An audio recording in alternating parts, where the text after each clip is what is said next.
बहुत समय पहले एक शांत और सुंदर राज्य में राजकुमारी तृषा रहती थी। जन्म से ही अंधी, पर उसका हृदय निर्मल और बुद्धि तीव्र थी। उसके पिता राजा विक्रम उससे बहुत प्यार करते थे और हर सुख सुविधा उसके लिए उपलब्ध थी। लेकिन तृषा का सबसे सच्चा साथी था उसका कुत्ता शेरू, एक बड़ा पर समझदार पहाड़ी कुत्ता जो हमेशा उसके साथ रहता। एक दिन राज्य में एक दूर देश का राजकुमार आरव आया। वह सुंदर, आकर्षक और मीठे शब्दों वाला था। उसने राजा से कहा, मुझे आपकी बेटी से विवाह करना है, क्योंकि मैंने उसकी सुंदरता और भलमनसाहत के किस्से सुने हैं। राजा ने मुस्कुराकर कहा, राजकुमारी अंधी है, क्या तुम्हें यह स्वीकार है? आरव ने झूठी विनम्रता से सिर झुकाया, महाराज, मैं उसकी आत्मा से प्रेम करता हूँ, आंखों से नहीं। धीरे धीरे आरव ने तृषा से बात करना शुरू किया।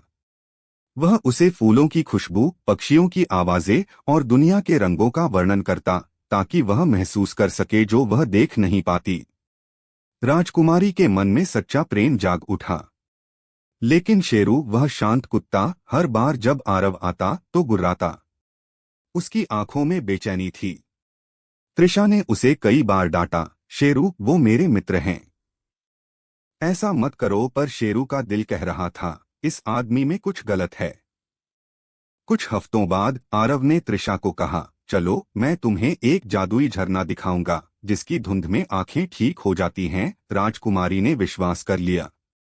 रात में वो शेरू के साथ आरव के साथ जंगल की ओर चली। हवा में ठंड थी और जंगल की खामोशी में शेरू की गुर्राहट गूंज रही थी। झरने के पास पहुंचकर आरव ने तृषा का हाथ पकड़कर कहा, बस एक कदम आगे बढ़ो और तुम सब देख सकोगी। पर वह झरना नहीं था, एक गहरी खाई थी। शेरू ने खतरा भांप लिया।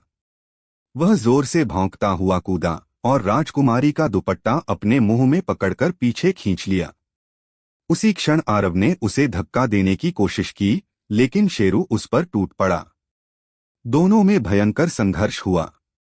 राजकुमारी घबराकर चिल्लाई, आरव! शेरू! क्या हो रहा है? कुछ ही देर में शेरू की आवाज आई, धीमी पर विजी। आरव नीचे खाई में गिर चुका था। राजकुमारी कांपते हुए जमीन पर बैठी और शेरू ने धीरे से अपना सिर उसकी गोद में रख दिया।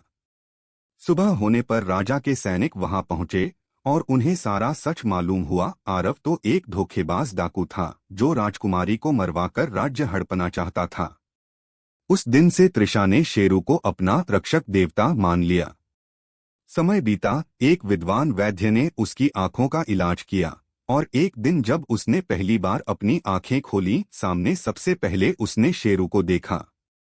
वह मुस्कुराई, आंसू बह निकले, मेरी आंखें अगर किसी की वजह से खुली हैं तो वो तुम हो, शेरू।